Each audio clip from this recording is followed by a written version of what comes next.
Tere õhtust ja Eesti Rahva Muuseumis hõimuklubid on käinud mõnikord tihedamalt ja mõnikord on pausid sisse jäänud ja aastal 2025 on see tänane nüüd esimene. Aga siin kevad poolaastal on meil kindlasti plaanis igal kuul veel neid korraldada. Ütlen kohe praegu ära, et meil on lootust aprilli lõpus kuulda sellisest mõistatuslikust rahvarühmast nagu Leibud. Janek Vaab Tartu Ülikoolist on lootust tulla ja kõnelda veidikene sellest rahvast ja sellest omapärasest huvitava ajalooga ja kujunemislooga keelest. Ja mai alguses on meil lootust jällegi Lõuna-Eestiga seotud, aga kuna mullu Tartu 2024 kultuuripealinna sidemete ja kontaktide raames käisid Seto, Võro ja Mulgi noored Saamimaal Norras, siis ootame ka neid endale külla, et nad kõneleksid, mida head nad nägid ja kellega sõbraks said ja kuidas võib-olla siuke Lõuna-Eesti ja Saami suhted edaspidigi võiksid olla. Aga täna räägime siis idapoolsetest sugulasrahvastest, täpsemalt maridest ja nende rahvuslikust liikumisest lähiajalooline perspektiiv alates perestroika ajast 80ndate lõpust. Ja meil on tulnud külla Fenno-Ugri asutusest Mari rahva hea sõber ja nende olusid hästi tundev Jaak Prooses. Ja pikka juttu ma ei tee, ma annan sõna kõigepealt sulle. Igasugused täiendused ja sellised arutelud, küsimused on oodatud siis hiljem pärastpoole. Aga palun, Jaak, sõna on sinul. Pealkiri on juba ees, kui slaidid samuti. Nii, tere õhtust minu poolt ja ma hakkan siis rääkima täna sellisel teemal nagu Mari rahvusliku liikumise keerulised ajad. Et no tegelikult pealkirja on piisavalt selline üldine ja ähmane, et peaks tegelikult kohe ka seda perioodiseerima. Aga et seda periodiseerida, siis peaks alustama kuskilt võib-olla kaugelt algusest peale, mida ma siiski oma ettekandest ei tee ja räägin rohkem siis Mari rahvuslikust liikumisest 20. sajandi siis lõpul, 1980ndatest peale ja lõpetan siis kuskil aastaga 1993. Aga muidugi on selge, et ega Mari rahvuslik liikumine siis iseenesest ja kuidagi pauk 1980ndatel peale jakanud, et tegelikult Mari rahvusliku liikumisel on oma pikem eellugu ja tegelikult me näemegi Mari rahvusliku liikumise arenedes, kuidas nad pöörduvad nagu kaugemasse minevikku, et nad nagu midagi uut nagu ei leiutagi, et see kõik on nagu ennem olnud. Et see tuleneb nii paljude Maride rahvuslike organisatsioonide nimedest, nagu noorteorganisatsioon Viiv või Uus Jõud või siis Mari Ušem, et see kõik on 1917 või 18 või 20ndatel aastatel tegelikult ju olnud. Et ja see, selles suhtes ei ole ka, alati küsitakse, et kuidas võiks siis Marisi niimoodi võrreldes teiste soome-ugri rahvastega siis niimoodi võrrelda.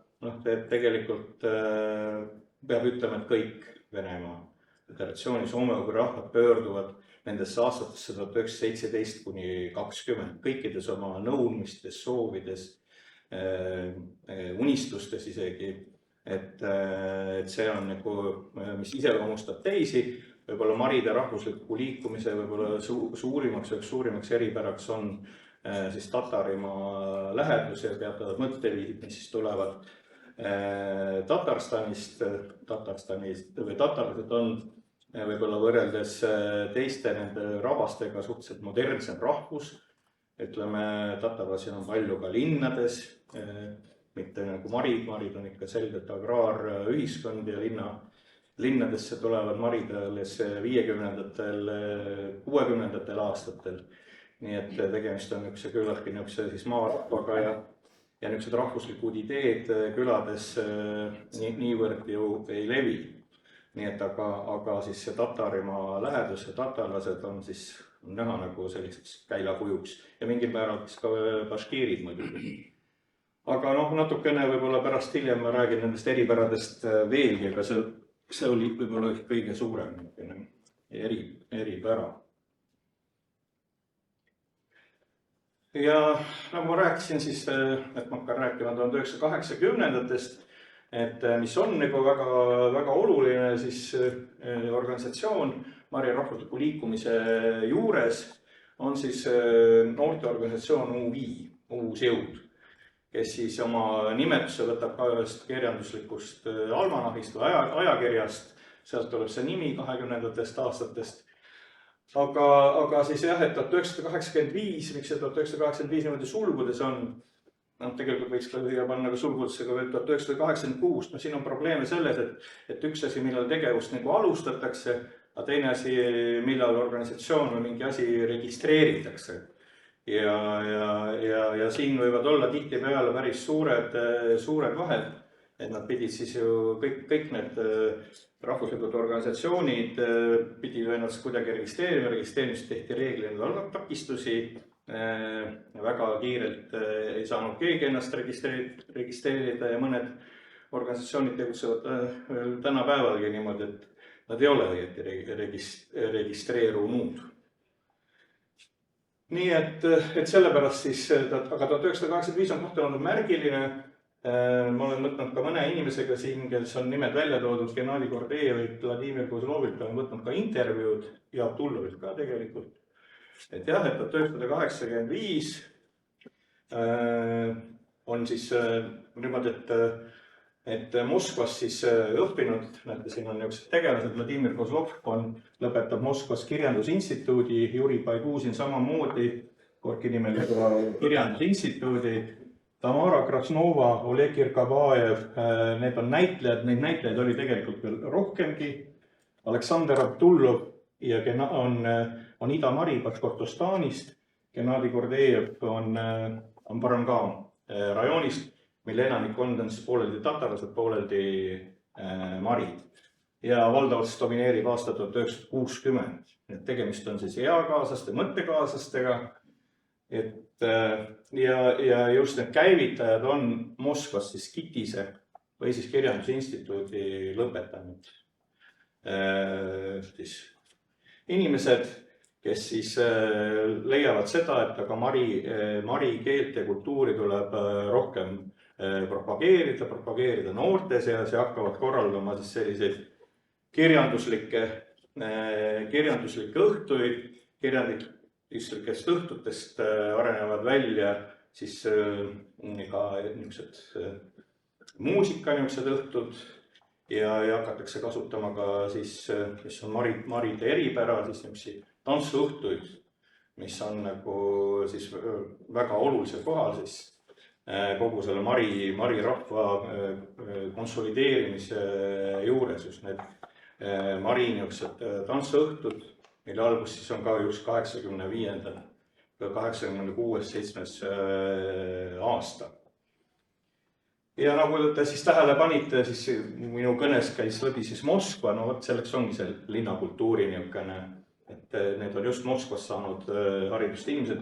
Või Aleksandr Abdullov on siin küll ainukene Ida Mari, aga tegelikult kui hakata niimoodi vaatama seda laiemat pilti, siis küllaltki palju on just nimelt Baškortostani marisi, sellepärast, et Baškortostani maridel on see rahvuskeel paremini säilinud, sealt tulevad need inimesed, kes lõpetavad Marimaal ülikooli, asuvad tööle Mari ajalehtede juures, ajakirjade juures, nendest tulevad emakeeleõpetajad, nii et see Baškortostani marid on kahtlematult üks mari rahvusintelligentsi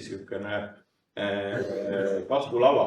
Või siis Marimaa puhul siin Gennadi Gordejev, siin ma rääkisin korraks sellest tatari mõjudest, aga väga paljud tulevad just Morki siis rajoonist, kus on ka tugeva rahvusteadusega siis piirkond.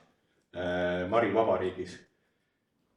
Ja siin on seotus siis Komsomuliga, et jumala pärast, et me ei tee midagi niisugust vastasust ja nii edasi. Tegelikult soome-ugri liikumisi võib-olla jah, et neid on püütud või kuidagi, ma olen võib-olla ka ise seda teinud mingil määral, nad on hästi siuksed rahvusmeelsed ja siis ametlikule partei, poliitika ja kõige selle vastased, aga tegelikult püüti siis igati tegelikult enda rahvusliikumist arendada just kooskõlas igasuguste parteiliste direktiivide või organisatsioonidega.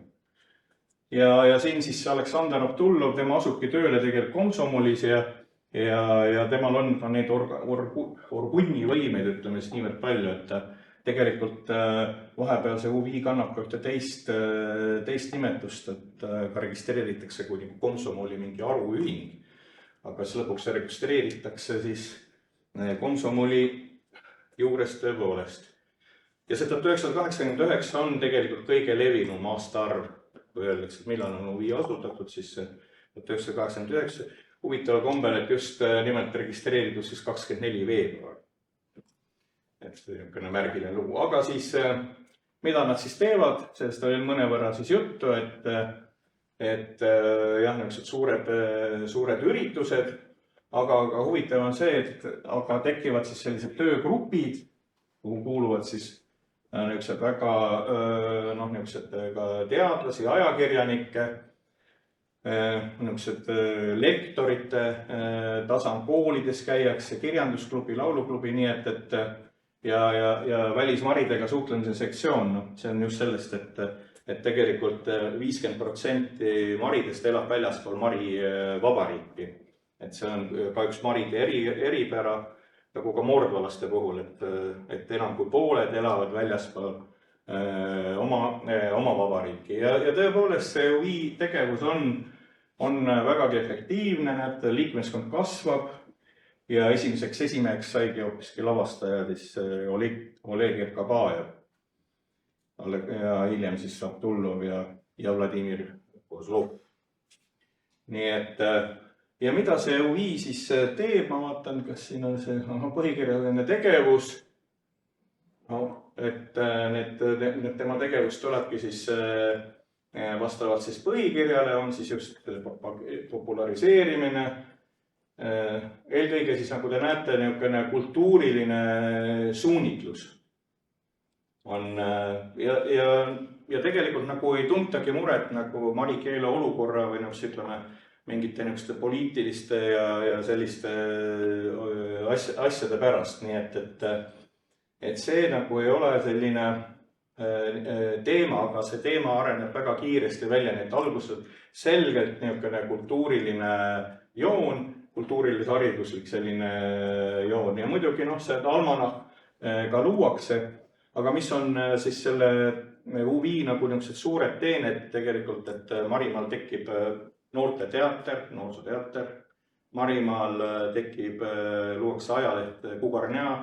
Mõlemad on ka tänapäeval olemas, et tegelikult sealt UVI-st kasvavad niisugused kultuuri institutsioonid, ütleme, et kultuur hakkab ka institutsioneeruma siis niisuguses rahvuslikus vaimus, et see on kahtlematult selle UVI tegevuse selline üks märkimisväärne tundnud, et see Aleksandr Abdullov näiteks, kes oli ees, see saigi siis selle ajale Kugarnja näiteks peatoimetajaks ja nii edasi. Aga siis siiski nagu mingid niisugused sõnad läbi tulevad nagu avalikustamine ja demokraatia. Nii, siis edasi. Aga on siis, eks ole, see noorteorganisatsioon, aga siis algab siis see, et ikkagi leitakse, et kultuuri, haridus, need küsimused, et need kõiki ei saa ikkagi lahus vaadata siis nendest poliitilistest teemadest. Ja ma olen toetunud siin Sanukovile, eelkõige väljapaistvale Mäemari rahvusest ajaloolasele, kes on selle perioodiga tegelenud, aga on ka teisi nagu Krasnov näiteks ja Martjanov ja niisugused ajaloolased, kes siis on on ka selle perioodi ajalooga siis tegelenud, aga siis see kõlab nagu kõikjalt läbi ja see Gennadi Gordejevi nimi.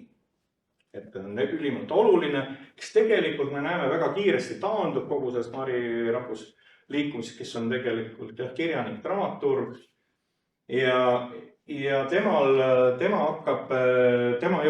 rahulolematuse huvis. Temale see huvi teema ei istu.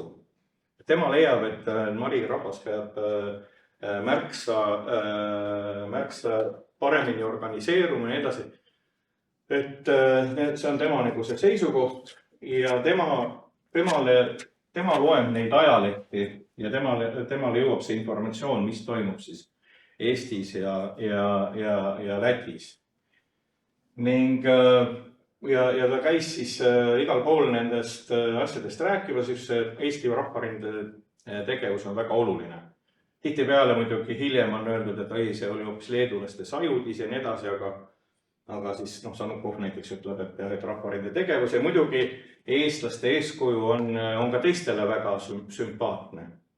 Et kahtlematult siis Eesti ja kõik see, mis toimus siin, mõjutas väga tugevalt kogu seda Mari rahvuslikku liikumist, kõiki neid otsuseid, ka nende põhikirju, resolutsioone, et kõik kumab see Eesti teema väga teravalt nagu läbi. Ja Gennadi Gordejev hakkas otsima toetust ja need on siis need 3 organisatsiooni, mis sisuliselt panevad aluse siis Mari Ušemile. Aga pange tähele, seal nende seas ei ole huvid. Et siis eelkõige siis Memoriaal ja siis, mis on huvitav, see kultuurifond. Et need 2 on muideks ka teiste rahvaste puhul, näiteks Komimaal ja nii edasi. Mitmel pool on just see Memoriaal ja kultuurifond on ühed nende rahvuslike liikumise juures tegutsevad organisatsioonid. Nii et ja see siis kutsub kokku pleenumi, mis moodustab siis 12-liikmelise orgkomitee.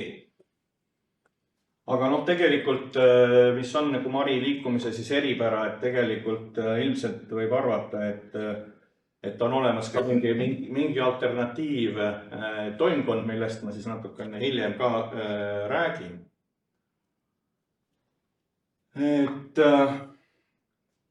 Et nagu siis see Mari Ušem asutamine kiidetakse heaks, saadakse saal, finantsid eraldatakse, aga tegelikult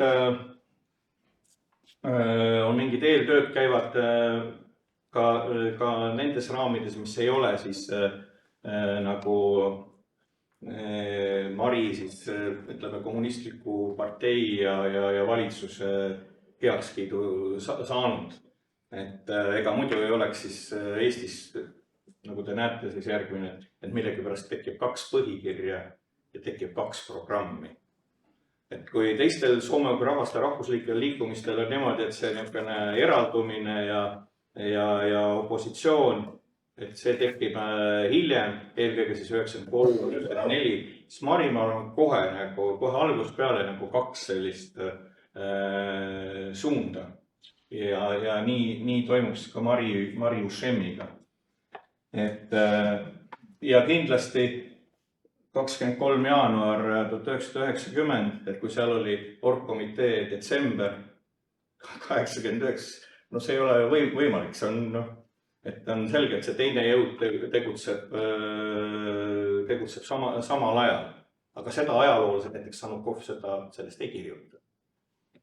Nii et, aga siis sellele juhib tähelepanu oma uurimustest Ikander Popov, meie hea sõber, kes toob selle siis niimoodi siis oma uurimuses selle välja, et oli 2 põhikirja ja 2 programmi.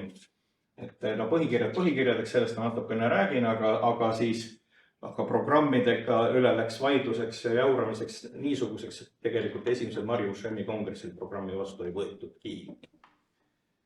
Nii, ja muidugi siin oli väga suuri lahkelisi ja probleeme just nimelt see Eestis avaldatud põhikiri ja programm olid väga radikaalsed, nii et ja siis Mari tärkavat rahvusliikumisi just siis süüdistati siis Baltikumi ja eestlaste nagu selles koostöös, et sellega ei ole Maride olukorraga midagi pistmist. Nii et, ja seda ei avaldatud ka muidugi Marimaal, et sellepärast siis ka see Eestis avaldamine. Esimene kongress siis, on siis 1990, 7.8. aprill toimub. Ta on niisugune väga, väga võimas üritus oli ja seal olin ka ma ise kohal. Aga muidugi oodati tegelikult Rahvarinde poolt seda Mati Hinti. Mati Hint sinna kohale ei jõudnud. Aga siis põhiliselt ja Mari intelligents ja tegelikult kõige rohkem oli hoopiski emakeele õpetajad. Emakeele õpetajad, üldse õpetajad on nagu üks nagu kandev baas kogu rahvusliikumise juures. Esimeheks valiti Aleksandr Patušev, ajaloolane. Ja siin on üks selline huvitav kiri, mis on sattunud siis millegipärast minu kätte, kus siis Smirnov kannab aru tegelikult Moskvale, mis toimus. Ja siis kirjutab siis niimoodi, et näed, et esimeheks valiti dotsent ajalooteaduste kandidaat Patušev, kes seisab internatsionaalsetel positsioonidel. Ja kõik liikmed on kommunistid, et kõik on ikkagi läinud, igatpidi küll pahad üritasid siis kallutada seda, aga neil õnnestus siiski see ära hoida. Aga mis siis oli nagu põhiküsimus? Põhiline küsimus oli siis, et kas on tegemist siis organisatsiooni või siis liikumisega, et see oli suur vaidlus, see läks lõpuks hääletamisel nipa-napa ja peale nagu kompromiss, kus pandi, et on liikumine sulgudes organisatsioon. See, kes need pooldasid nagu selgelt fikseeritud organisatsiooni loomist, et need jäid vähemusse. Nii et ühesõnaga peale jäi siis nii-öelda see kultuurilis hariduslik selline joon.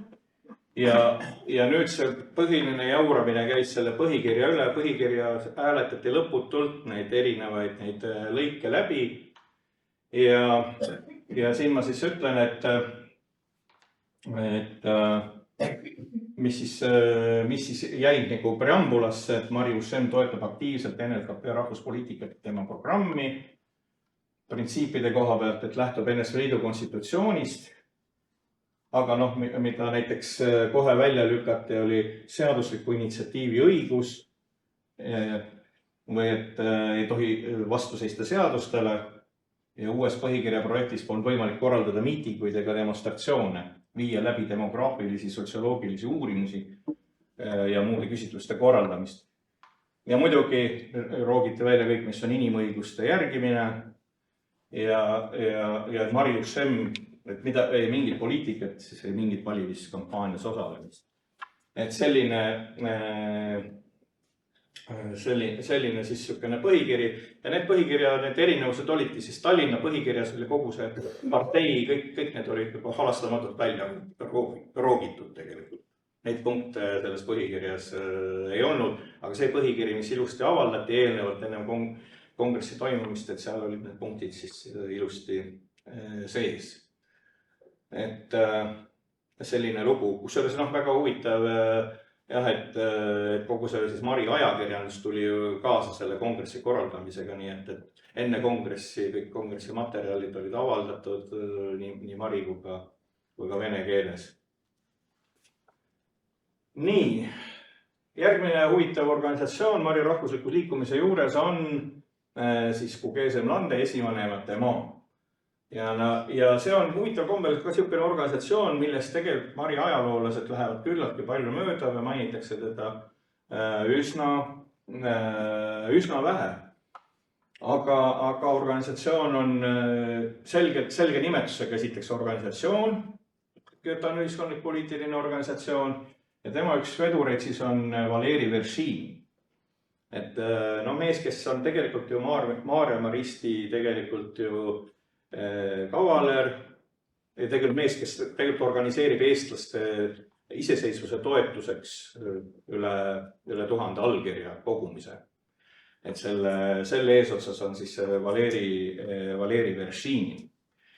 Ja tal on ka selged niisugused Eesti mõjud, nagu te näete, ta on siis olnud õpetaja Vastselinas, Märjamaal, Raplamaal, ta elab siin ja ta valdab eesti keelt ja kirjutab ka toredaid kirju. Minu käes on mõned kirjad näiteks Tõnu Seinelt, kus ta siis arutab Mari rahvusliikumise üle. Nii et, aga siis jah, et mis siis selle Cogesem Lande siis põhjus on, et liiga ei pöörata tähelepanu siis majanduspoliitilistele küsimustele, tegeldakse kultuuriga, tantsimise ja muudega. Nii et, ja leiab, et need vanameelsed inimesed on siis selles juhtkonnas, siis algselt teevad siis need radikaalsemad inimesed siis sellise ettepanne, et tuleb muuta kesknõukogu koosseisu. Ja nõudsid siis erakorralist kongressi, seda ei ole ja sellest tulenevalt siis sellise organisatsiooni loomine nagu Cogesem Lande esivanemate maa. Aga nemad ongi niisugused nagu radikaalsed, näiteks, et sealt tulevad ka need ideed, millest nende inimeste suust tulevad niisugused mõtted, et mis oli see 90. aasta, siis see Mari USM-i esimene kongress, et Mari kongress võiks avaldada toetust Leedu iseseisvusele. Muideks täna, 35 aastat tagasi, aastal 1990 kuulutas Leedu end iseseisvaks. Ja väikesed Marid, keset Venemaad, sealt avaldatakse mõtted, toetame Leedu vabariigi iseseisvuse otsust. Ja muidugi nende inimeste suust tulevad ka välja see mõte, mis tänapäeval ma arvan, et kõigil lööks pead kohisema. Maridel võiks olla ka oma rahvuslikud sõjaväeosad siiski. Kui venelastel on oma armee, miks siis Maridel armeed ei ole? No tõepoolest, hea küsimus, aga need olid naisterahvad, kes seda seisukohta väljendasid. Et kes meid kaitseb? Kus on Mari armee? Nii et seda öeldi kohe tribuunil, kõikide valitsus ja KGB ja kõikide inimeste kuuldes. Et üritasin siis paari sõnaga anda seda mingit niisugust vaimsust mõlema organisatsiooni loomise juures, aga kui minu käest küsida, kes ma vahetult ainult eestlasena seal siis osalesin, et põhiline aur tegelikult, ma rääkisin enne sellest põhikirjast, läks tegelikult sellele, et kuidagi õnnestus nendel kommunistidel tekitada niisugune dispuut selle üle hea kommunist, halb kommunist. Lenin hea, Stalin halb. Ja see lõputult siis jaurati seal tribuunil siis selle teema üle. Ja muidugi see, et inimestel oli võimalus lõpuks ometigi rääkida suud puhtaks. Polnud ennem seda võimalust, et inimesed tulid külast ja edasi rääkisid oma, kuidas nad arusid ja räägiti nendest repressioonidest ja kõigist kõva häälega. Et see on üks väga huvitav tähelepanek ja mis on võib-olla huvitav, mida ma ei ole mujal kohanud, siis luule. Mitmed inimesed tõusid tribuunil, et lugeda luuletusi, rahvuskeelseid liigutavaid luuletusi sellel kõigi plenaaristungil, et see on selline ka selle ajastu. Aeg lendab nii kiiresti. Aga siis jah, et Cogesem Landes siis, et siin te juba näete poliitilisi seisukohti nõudmine. Marid osalu valitsusorganisatsioonides peab olema garanteeritud. No probleem selles, et Marid ollakse ülemnõukogus on alaesindatud. Siis kahekojaline parlament. Et kuna kõik Soome rahvad on vähemus, nii edasi, kuidas garanteerida siis, et vähemuse õigustega arvestatakse. Kõik Soome rahvad nõuavad kahekojalist parlamenti. Nii et ja muidugi Maride tagasipöördumine ajaloolistele kodumaadele, et siin on jällegi see probleem selles. Ja arutati ka selle üle, et võib-olla võiks Mari vabariigi piire natukene muuta. Et need on mingid teevad ja üldse kogu see välismaride siit tulevad ka seadused, mida me hiljem näeme, et Marid võtavad vastu ka kodakondsuse ja migratsiooni, et tuleb luua või ellu kutsuda kodakondsuse ja migratsiooni seadused. Aga siis mida see Kugesem Lande siis teeb? Et Eesti Vabariigi iseseisvuse taastamise toetamiseks allkirja kogumisest ma rääkisin.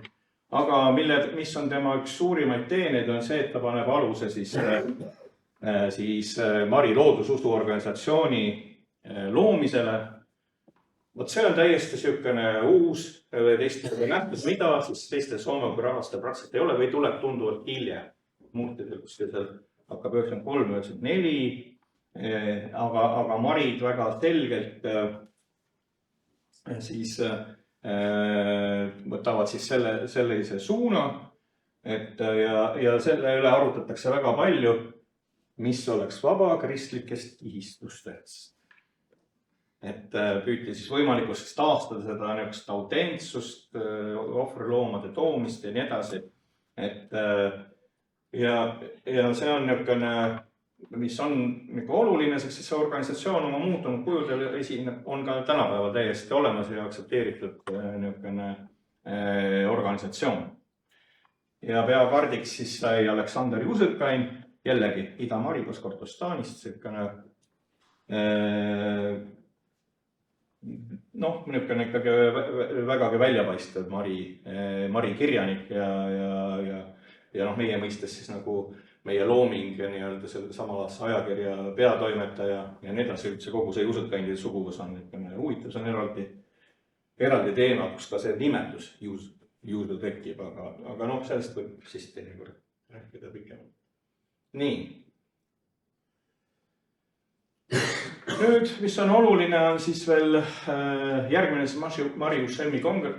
Siin on jutlend viga, ei ole viga, jah, kõik on õige, 92, et augustiputš on toimunud ja nüüd on tohutud muudatused ja tegelikult Marimaal need muudatused eriti suured, mis puudutab siis kogu seda kommunistliku partei niisugust poolt. Nimelt Mari kommunistliku partei juhtis putši ajal Possibejevi nimeline tegelane, kes on saatnud ja jõudnud saata ja veel mõned Mari juhtivad kommunistid, Mari rahvusest isegi mõned, on saatnud putšistidele kirja, et me toetame teid. Ja siis korraga neid ähvardatakse, et me avalikustame teie toetuse, see Possibejev ja mõned põgenevad veel lahkuvad Marimaalt. Nii et Mari siis need kommunistid, ütleme siis, tol ajal oli see kommunistliku partei oblasti komitee millegipärast, et Mari tegelikult nagu vabariik, eks ole, aga see partei rakuke oli ikkagi oblasti komitee. Et omal veidral kombel. Nii et nemad asuvad tegelikult siis putšiste toetama. Ja see tekitab päris palju niisugust segadust. Mujal on küll väidetud ka Komimaal, et olla nagu ka midagi niisugust olnud, et aga nii. Aga Marimaal ta siis jah.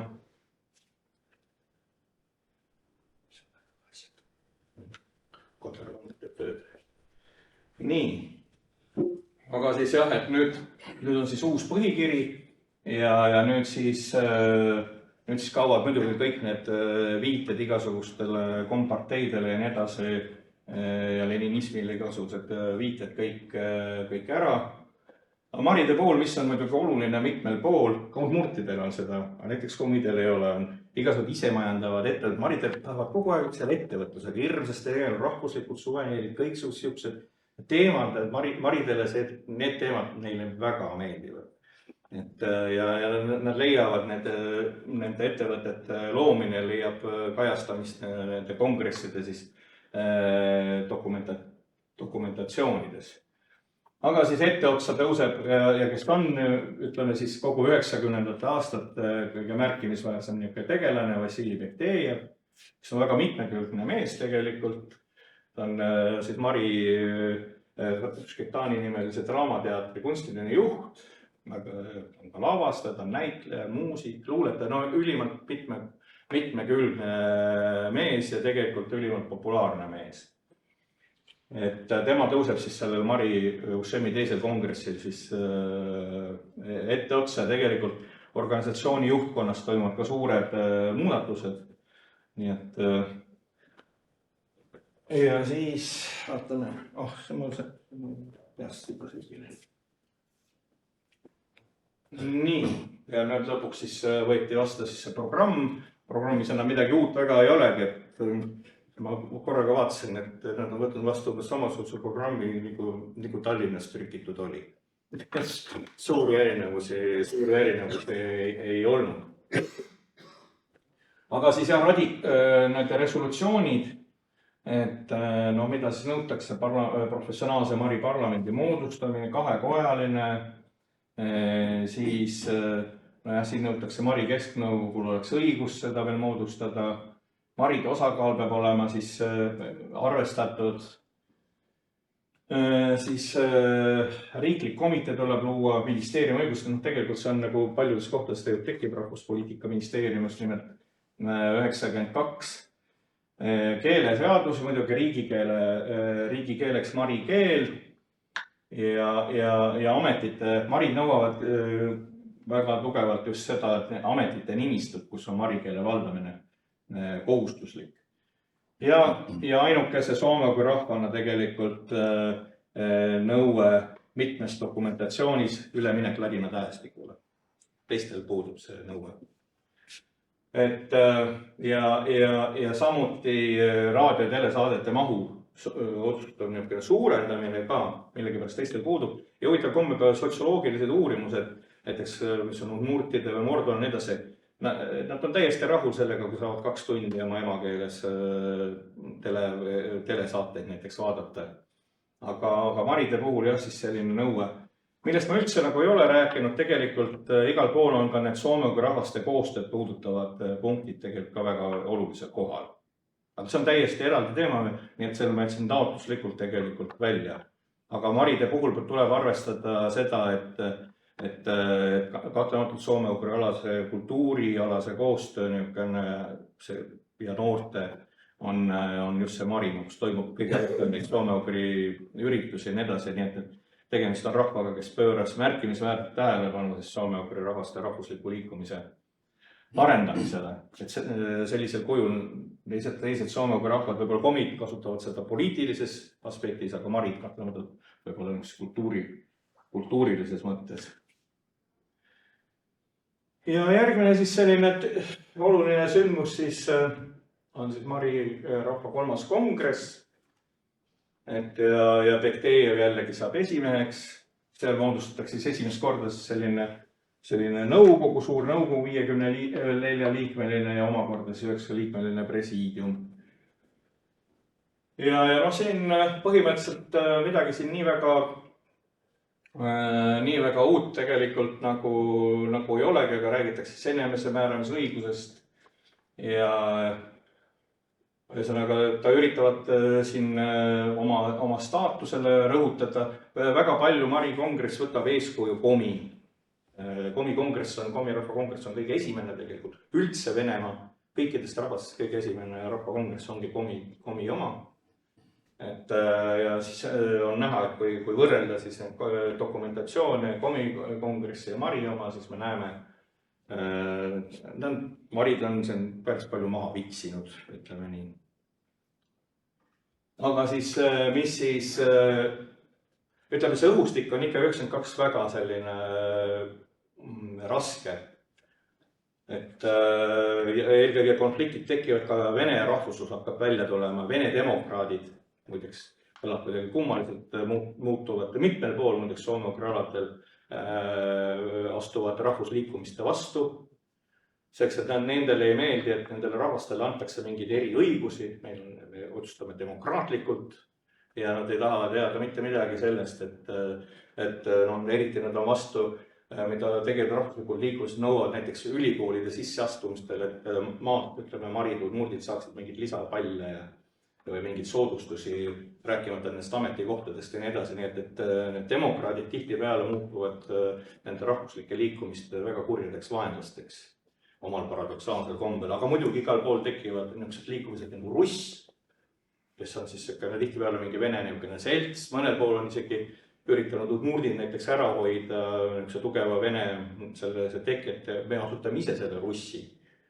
Aga see ei päästa, see Russ on ka üks selline väga kuri vaenlane ja siin see kongress ka toimub niisuguses väga ebaterves niisuguses õhustikus, ütleme, et niisugune sopaloopiamine ja toimub ikka täie jõuga, et tegelikult võim selleks ajaks on president, vabariigi president on Mari, et ja ka juhtkonnas on Marid ja nii edasi, aga nad tunnevad ennast ülimalt ebakindlalt.